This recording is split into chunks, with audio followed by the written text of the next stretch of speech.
All right, we're in a sugar shack, Heather. Okay, what are we looking at? What you got going? You got a lot of things in here. We have the evaporator, where we're evaporating all that sap that we just brought in. Wow. We have the fancy thing of the fireplace here. We call that the arch. Okay. So using wood heat, all we're doing is evaporating all that water off of the sap. Yeah, okay. All right. Now, what's a little bit about the science behind what you're doing here? Well, what we're doing, I mentioned earlier, depending on what species maple you have, depending on the health of the tree, the season, you're going to get more sugar in different saps. Okay.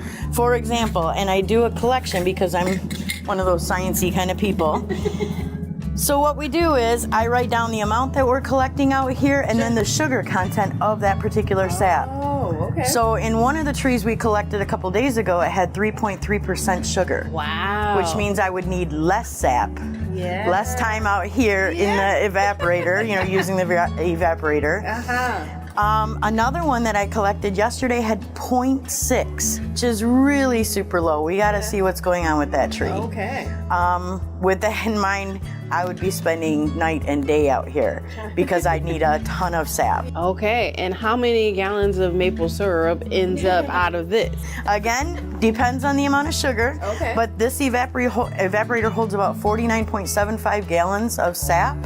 So the rule of 86 tells us for every 86 gallons of sap that we have, we should get 2 gallons of syrup. Oh, wow. So it's 1 gallon of syrup per 43 gallons of That's a lot of sap. It is.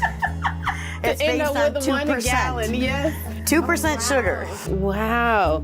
Now, what's it like for you to finally taste the fruits of your labor out of all the years that you've been doing this? I have syrup still from 2010 is my oldest syrup. Wow. It's because it never goes bad on the shelf. I was just about to ask you that. Yep. If it's done correctly to the stage of syrup, it's like honey and it won't go bad. All right. Well, any other final steps in the process? If you want to, I can demonstrate how we check that sugar. Sure. So this is the collected sap. Okay.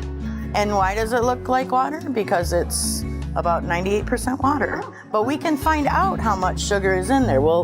Or water, however you want to look at it. Yeah. So this can be a little bit messy here because I tend to overfill it. So we fill this up. Okay. And we're checking the density here. Then I have a hydrometer. Okay. So this is going to measure our water to sugar ratio here. Oh, okay. So this is actually about 1.8% sugar. Wow. So pretty close to 2, which is going to give me I'm going to need about 43 gallons, probably 46 gallons here. Oh, wow. How fun. Awesome. Well, Heather, thank you so much for sharing all that information. Thank you. Yeah, it was very fun being out here with you guys. So thank you so much. Well, thank you.